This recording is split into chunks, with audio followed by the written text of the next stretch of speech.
All right, good morning. My name is Megan Wu, and I am here to talk to you all today about motivation, metrics, and user awareness.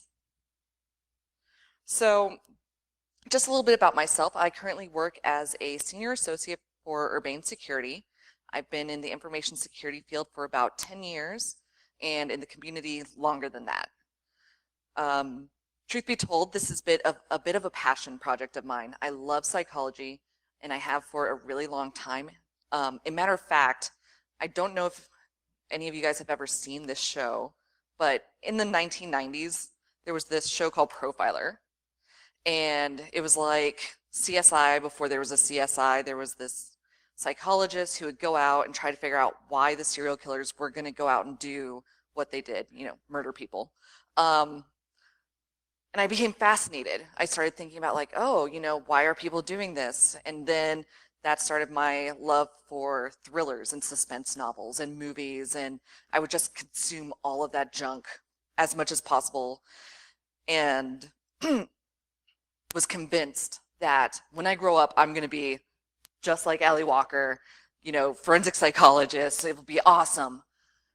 Until about 5th or 6th grade, I was volunteering at a hospital where my dad worked and was pushing a patient to get a blood sample drawn, and I passed out.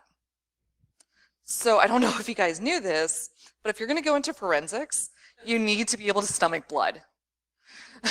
So I was 13 years old, going through like an existential crisis about what I was going to do for a career because what I wanted to do was no longer viable because I passed out. So I kept volunteering that's Bay Pines Veterans Hospital in Tampa, Florida, where my dad worked, and I kept volunteering with him, working with computers, and that's how I fell in love with technology, and then eventually computer security. And I just figured, my obsession with psychology would just be good for figuring out who done it before the big reveal in a movie or a book and annoying my husband to death. And that was going to be the end of it, right?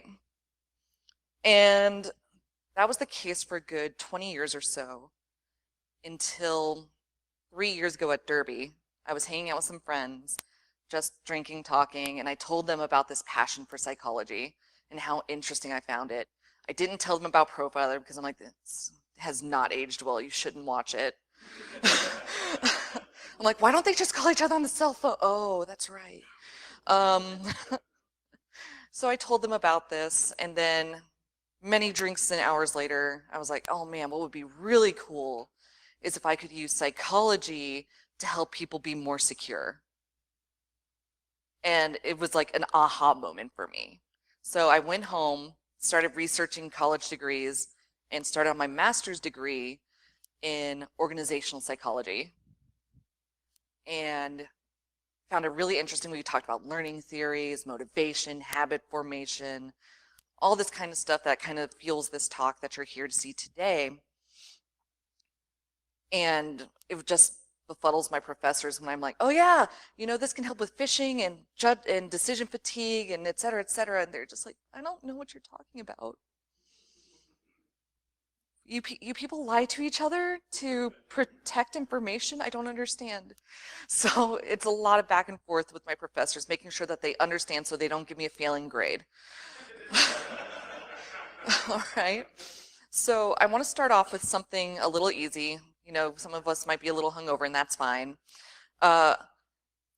If you're in charge, raise your hand if you're in charge of security awareness or user awareness in general at your organization.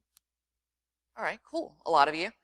What if you're a consultant who's trying to help your customers improve their awareness programs? Cool. All right, we have a good mix here. How many of you who are either in charge of your own programs or are consultants, how many of you solicit feedback from the users? Okay. What kind of stuff do you usually look for from them? You can just shout out, it's fine. Ease of use? Okay, like whether or not they understood the delivery of the information and that kind of thing? Yep. Good. Because a lot of times when I talk to folks, they're just like, why would I ask the customer, or why would I ask my users if if it's useful, we're just going over our policies. They mostly do it to check the box. Oh, we have to do our user awareness program once a year. We have to send them our policies once a year so that they understand it, and so we don't get dinged with a fine. And we're kind of wrapped up in this kind of narrative that we've created that users are the weakest link. It doesn't matter what we do, or what we do is important because the users are the weakest link. They're stupid. They're just going to click everything and break everything. So we need, we're the big fighters. We're here to protect them. But it's alienating. If we keep talking like that and they hear that and they can't pick up that tone when we believe that and say it enough, they're not going to work with us. They're going to kind of dismiss us as the police or the bullies, and we're not going to get anywhere. So I really agree with InfoSec Sherpa here, who said a couple of months ago, or yeah, technically a couple of months ago, it's June, that we need to stop calling users the weakest link. We have this ego thing in InfoSec, and we just kind of got to drop it a little bit. Because what we need to do is we need to enable our users to make better decisions. We need to give them the information that they need to make smarter choices, to go home and use different passwords on different accounts, or maybe sign up for a password manager. And then they'll bring those things into the workplace. So one of the first things that we should look at doing is collecting feedback and metrics about our awareness programs, so that way we can improve.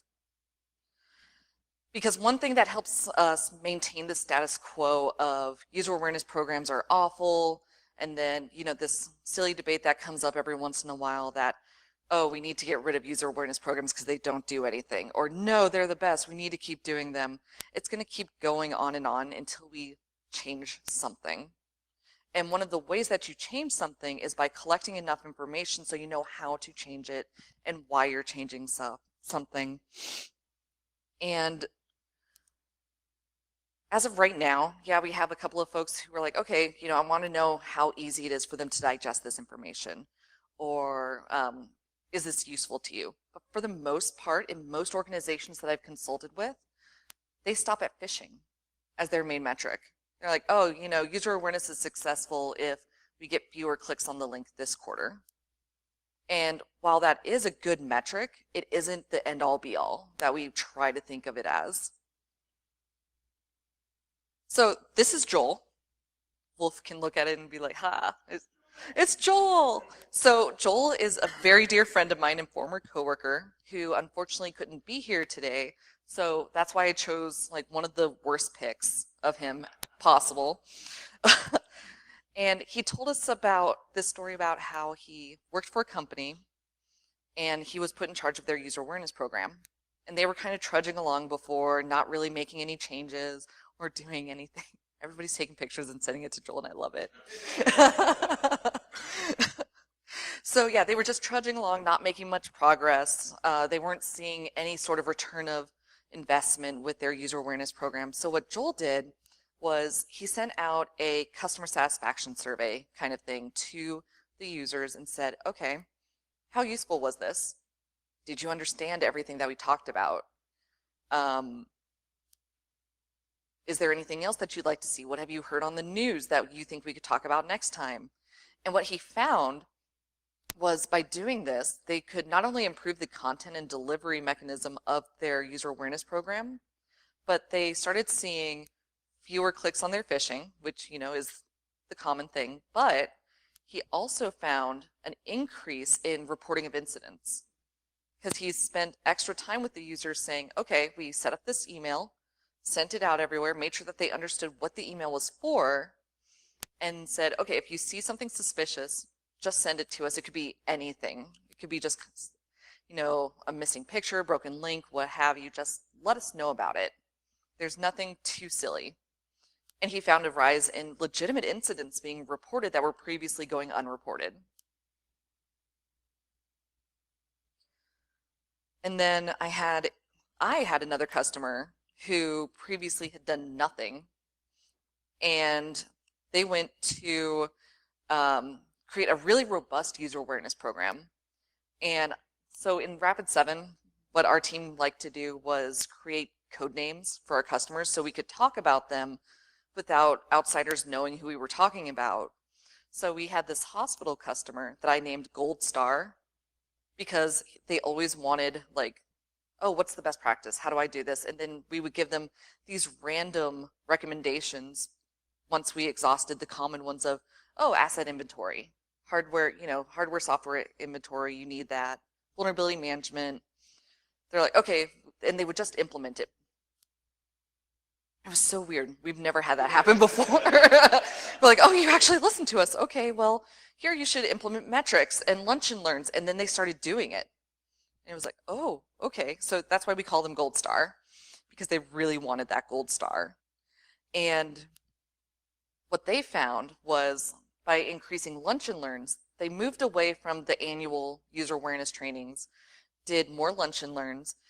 Their security team invited their IT team over to have info sharing sessions. If one of the security folks went to a conference, they would have a hour or 2 hour lunch, invite all of IT, help desk included, SOC guys, what have you, and say, oh, hey, this is what we learned.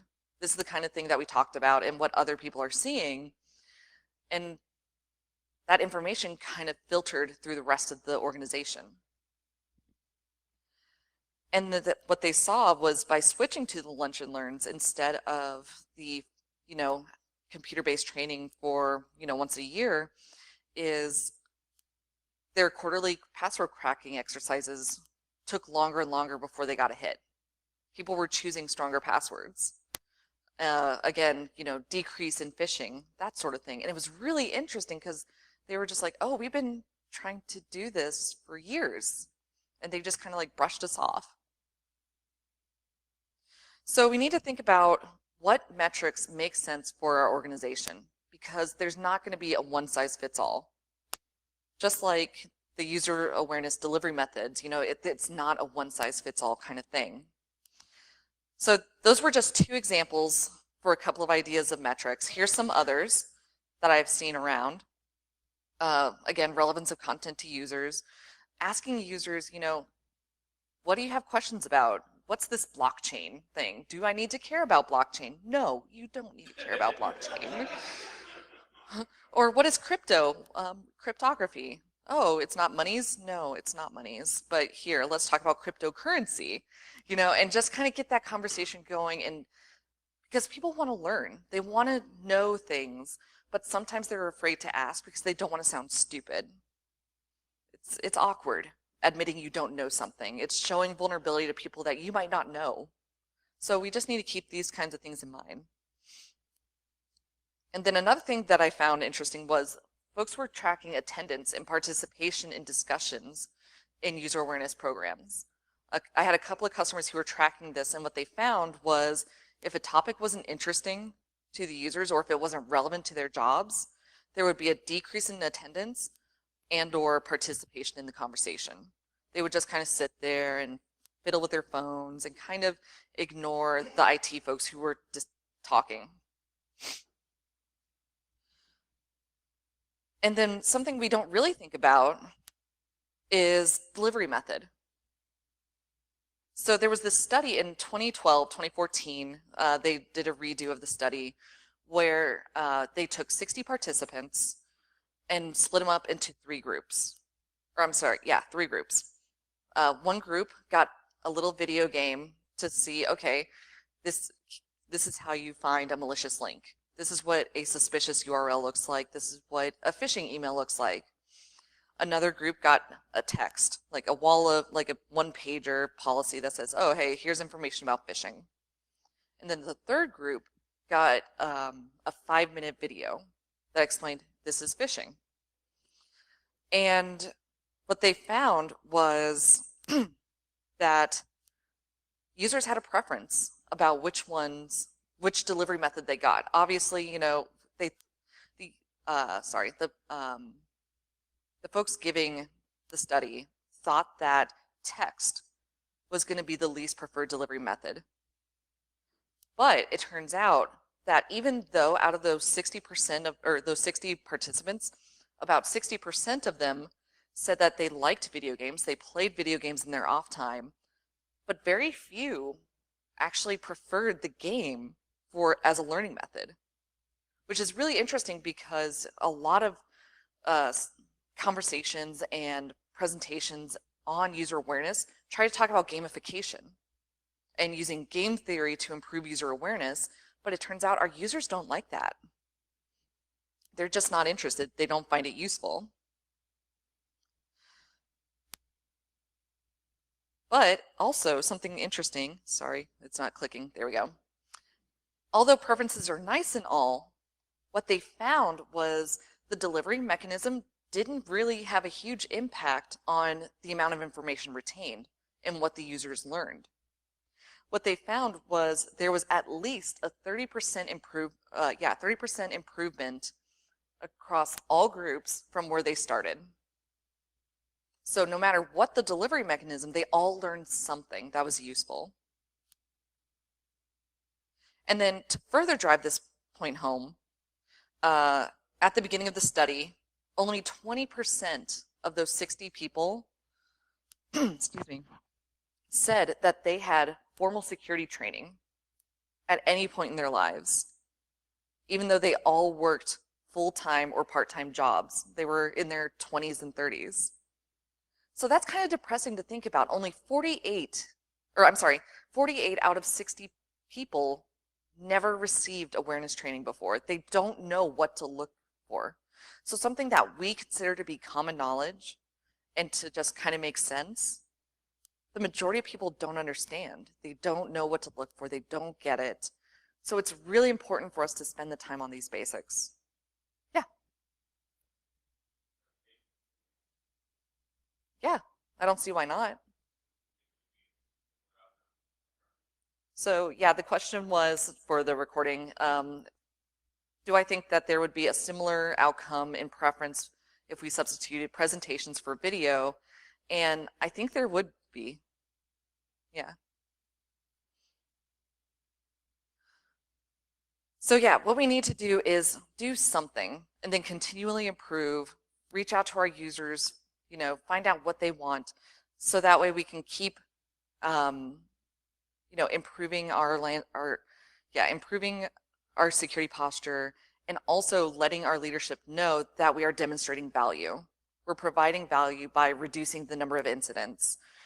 We are reducing the number of phishing attacks if that's possible, or they're gaining some sort of information and trying that, they're showing interest in this.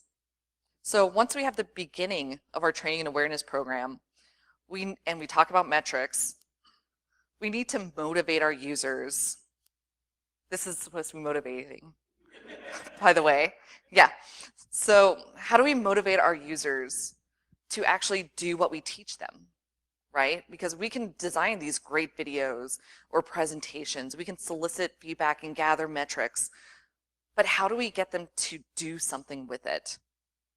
And that's kind of a trick question, because you can't actually motivate someone to do anything. What you can do is influence what people are motivated to do.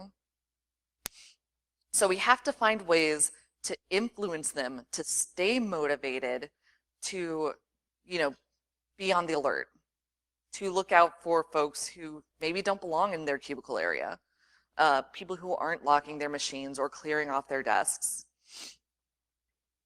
So that's a little tricky, because it's not their job to be, to keep things secure. That's our job. I'm like muffling with the mic, sorry. It's our job to keep the organization secure. And chances are, as they go throughout their day, they're going to get tired. We only have a finite number of resources each day. And as you answer emails, go to meetings, that resource diminishes. And that's when it's easier to get phished or let somebody into the building that should not be in the building. So how do we help them? Well, I don't know if you guys know this, but psychology is full of old white dudes, just like kind of in InfoSec. So first there is Dr. Edwin Locke and Gary Latham. And these two guys created a theory called goal setting theory. And the premise behind goal setting theory is if someone either sets a goal for themselves or if someone who is viewed as an authority figure sets a goal for someone that's moderately difficult but still attainable, a person will stay motivated to do something that they might not have otherwise wanted to do or have any interest in doing previously. So the way that this works with what we're talking about here is we would want to reach out to leadership and other managers and other departments and explain to them, okay, this is why it's important for your people to have better security posture. You know, why don't they want to hold the door open? Why don't they, why do they want to clear their desk at the end of every day? So we meet with the other managers, talk to them about this, and then have them go and speak with their people. And those managers are viewed as legitimate authority figures because they don't know us. Usually we are in our own department, you know, our own little side of the building, and they let us be. So if we say, oh, hey, you know, our goal for you is not to have any successful phishing attempts this quarter, they're going to be like, okay, that's cool, whatever. And that'll be kind of the end of it, and you won't see a huge change. But if you have their manager or a team lead or something like that, somebody that they recognize as an authority figure, say, oh, hey, our group is in competition with another group to see who has the fewest number of phishing attempts and, you know, successful phishing attacks. Let's try to beat those other guys. Chances are that they'll stay more motivated and more vigilant than they would have otherwise. And that brings us to Stanley Milgram. So I don't know if some of you recognize Stanley Milgram. 1970s, he gave a series of studies where he would have a scientist in a room with a person, and then on the other side of the glass, he would have an actor. But the participant wouldn't know that the other person was an actor. And so every time somebody got something wrong, they would send an electric shock to the actor, and the actor would pretend to be hurt. And then every time they got a question wrong, they would increase the level of electricity sent out. So what they found was if a scientist was in the room with the participant would keep increasing the level of electricity and shock. If the scientist was on the other side of a two-way mirror, they would resist more. They would say, no, I'm not going to hurt this person anymore. This is wrong. And it's kind of the same theory in business. And no, we're not going to shock our users, Cindy. Stop. She's like giggling over there. It's kind of concerning. So what we want to do is find those legitimate authority figures, other people that they like, even informal authority figures.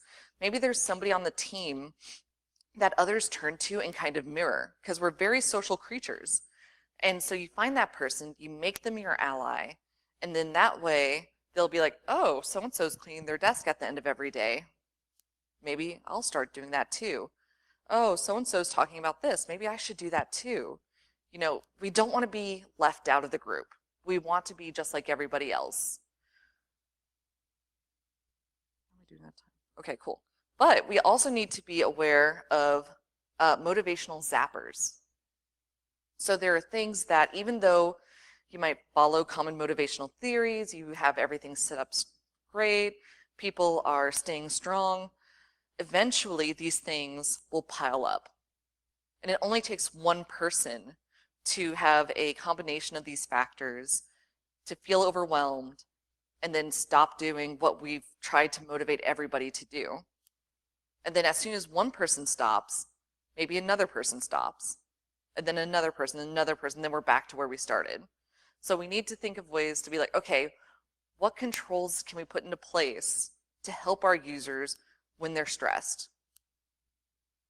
How do we help them when they're feeling a decreased level of morale? Because maybe your phishing attacks or your password cracking exercises make them feel bad about themselves and they're like, whatever, what's the point? So we need to keep these things in mind and try to account for that. And one way we can do that is by helping them form good habits. So motivation is nice, but if we create habits, that's something that they will fall into naturally. So it's things that they have to be able to do both at home as well as work. And that's where the habit formation loop comes into play. So what we want to do is find a cue. And this could be something like, okay, I get an email. It needs to trigger a routine, which is, okay, this email has a link. We want them to see and look at the link to make sure that it's going to where it says it's going, right? And then we need a reward. So this can be something that's intrinsic or extrinsic. So intrinsic is something inside that makes them feel like, oh, this feels good to do. I'm doing this because I feel proud of myself for not giving up my daughter's credit card number or social security number. Or an external or an extrinsic reward is something like, okay, the department who doesn't click on these links gets a pizza party or something, something very simple. It's kind of silly. It brings up the competitiveness in them, but eventually they're like, okay, well, I'm going to keep doing this.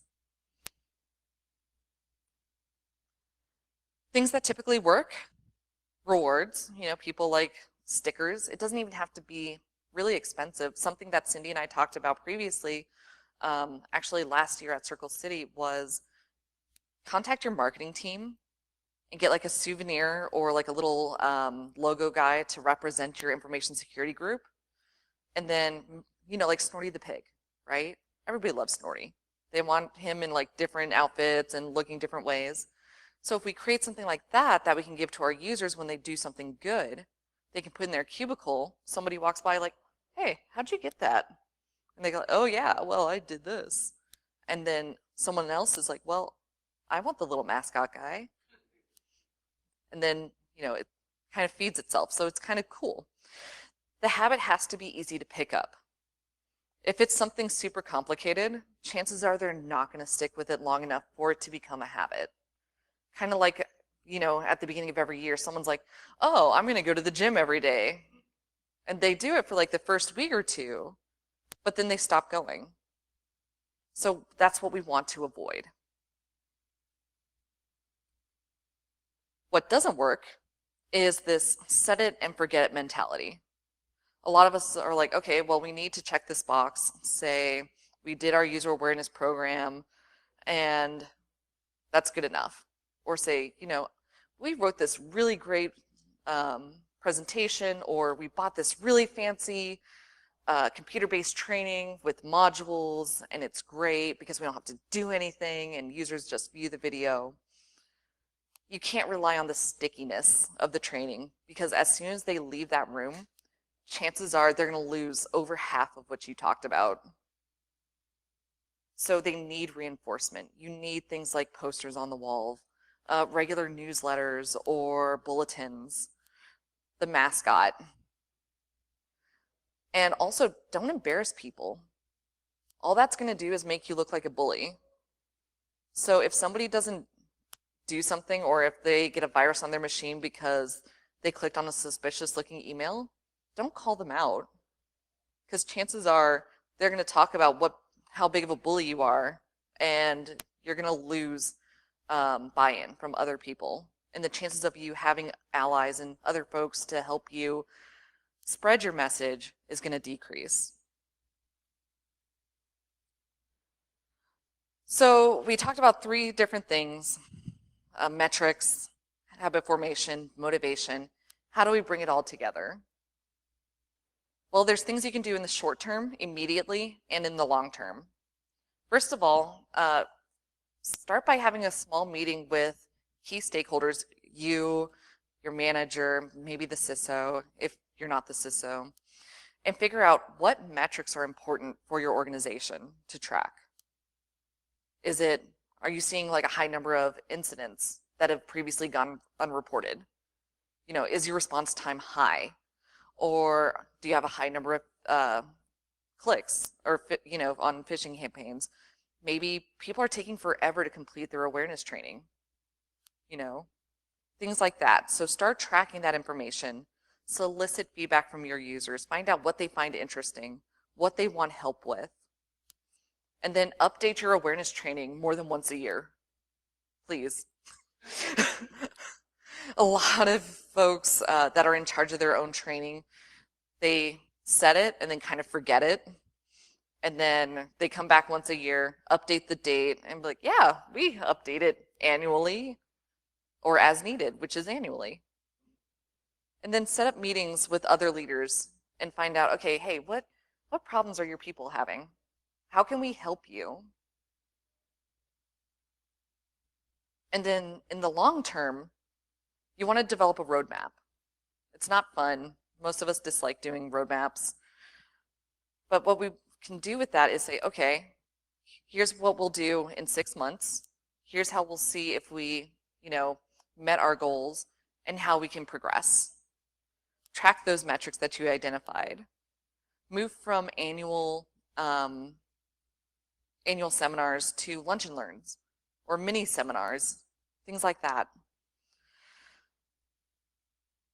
And I actually spoke pretty fast. So are there any questions? Yeah.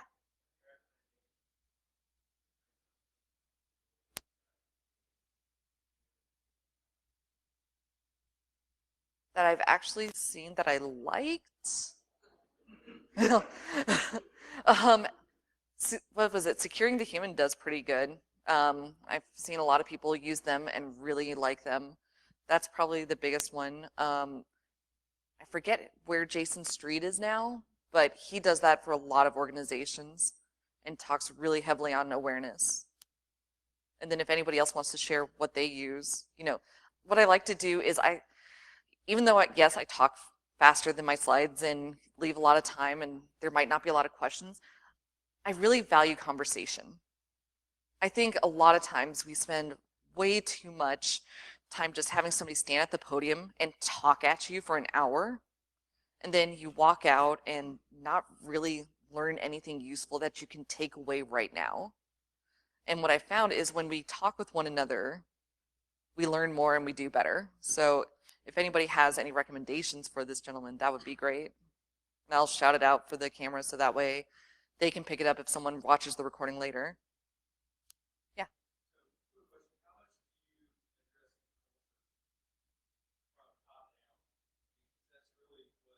Mm-hmm.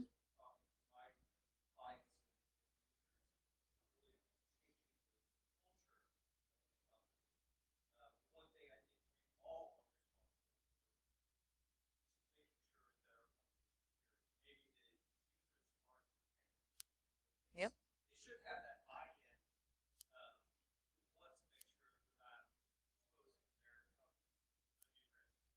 Yeah.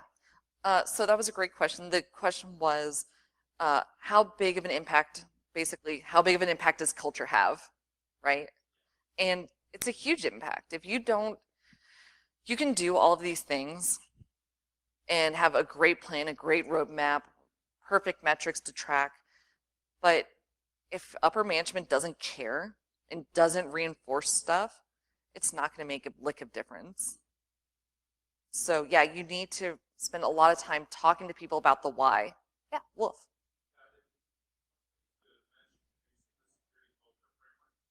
Yes.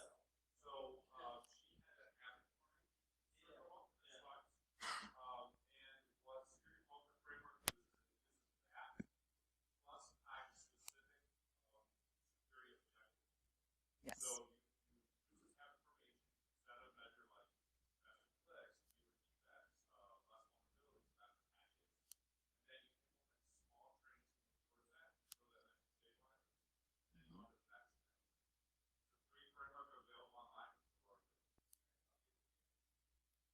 Yeah, the person who does that is actually Kai Rower, Kairoer.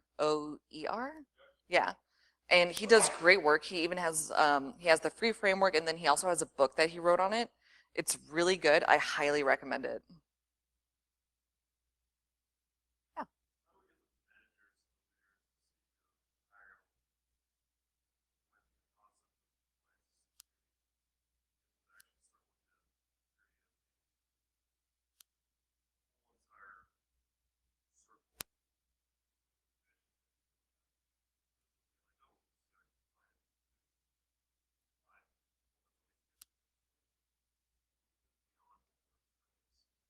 So the question was, how do we move folks from a compliance mindset to a security mindset?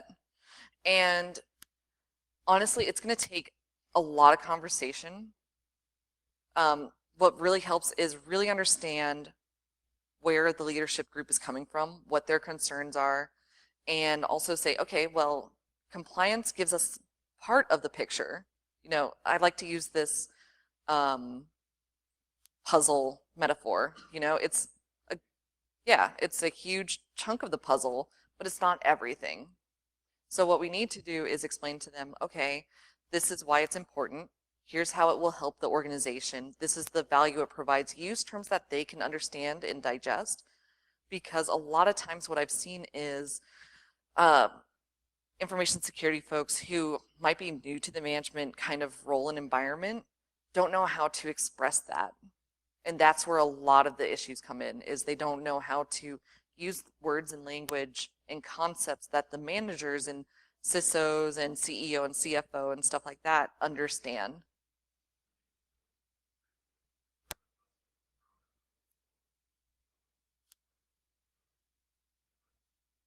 Yeah, so return on investment would be a big thing. Talk about the different metrics that you collect, why you collected them, what value it provides the company, that sort of thing.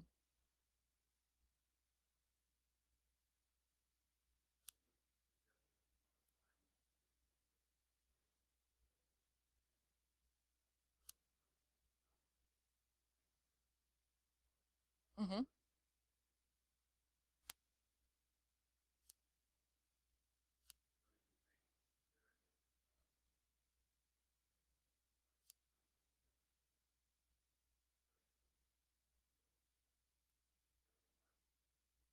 Mm-hmm. Yeah, so the question was, how do you tie in the home life stuff to the work life stuff as far as security goes, so it helps reinforce the ideas? Um, One that I really like that I've heard is, what was it? Sorry, it's been a while. The Google Docs thing, right? That was huge. Everybody got the link. Everybody got fished. And it was the first time really that a lot of us have seen where everyday users are just like, whoa, you know, it's not just a work thing. This actually impacts me at home. People can see my emails, and it's a violation of their privacy that they don't think about when they're at work and they're using their work laptop to check their emails, because they're just like, oh, well, you know, they don't think that we're actively monitoring them, right? They don't, because if they stopped and thought about it, they would be like, wow, that's a huge invasion of my privacy. But then they go home, and if you say, oh, yeah, I was monitoring your internet traffic from home and you were doing this, this, and this, they would be like, whoa, I'm not cool with that, you know? Or if you explain something to them like, okay, if you do X, Y, Z, you're not only helping yourself, but you're also helping your family. You're teaching your kids good habits, so that way they're protecting them, especially people with small children. There's a lot of scary stuff out there, you know, on the internet that we see on a day-to-day basis, and some of us are kind of desensitized to it almost to a point that people do not want their small children looking at. So you can say, hey, you know, we've seen this kind of thing going around. You might want to do this at home. It'll protect you and your family. And sometimes that emotional link really helps without being gross and manipulative about it. Yeah.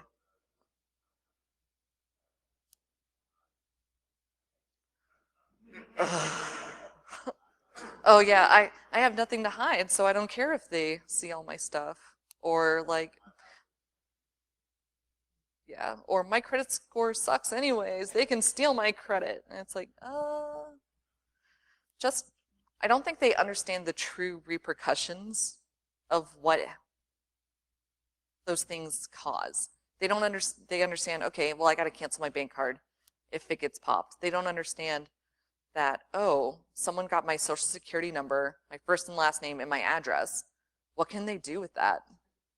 You know, and if you explain that to them and say, okay, here's the long-term costs and what you'll have to deal with, even after you've long forgotten about it, sometimes that helps, because a lot of them just don't know.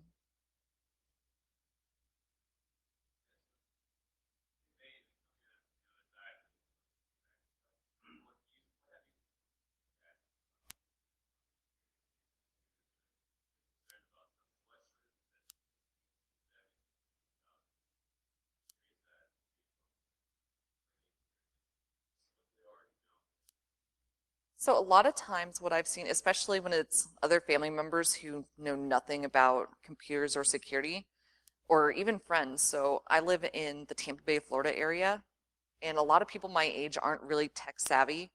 My best friend comes to me with her daughter's, my goddaughter's laptop and is like, just do the security thing you do. Fix it.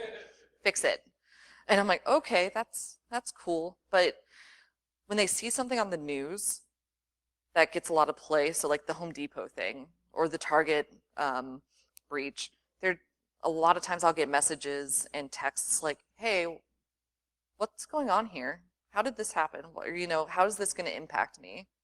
So that kind of thing. So kind of keep an eye on like ABC News or Fox News or whatever you watch and see, okay, these are the types of things that are being brought up on the news that people are seeing, or, oh, this is a stupid meme on Facebook that's making the rounds. It's wrong.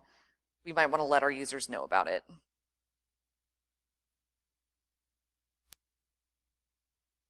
Oh, well,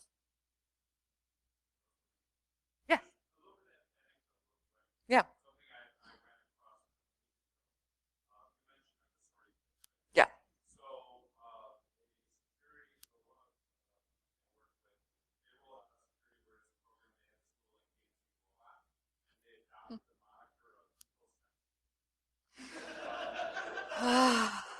Yeah.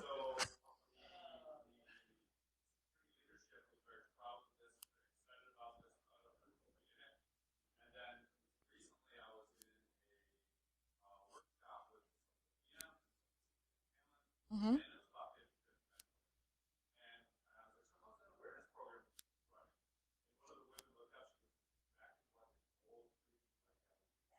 Yes. Yeah.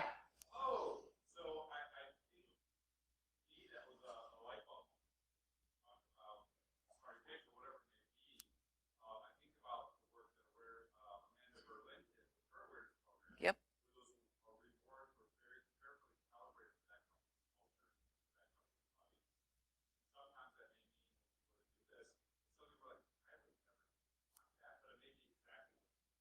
Yeah. That's a huge part of it is going back to the corporate culture. How do you get executive buy-in is you have to know your audience. Yeah. And you had a question?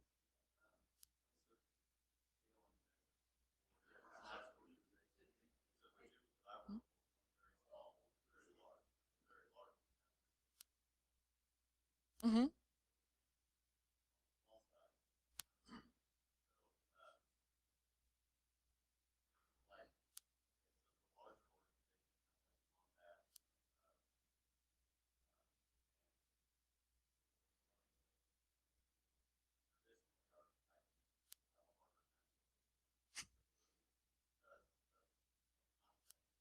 Yeah.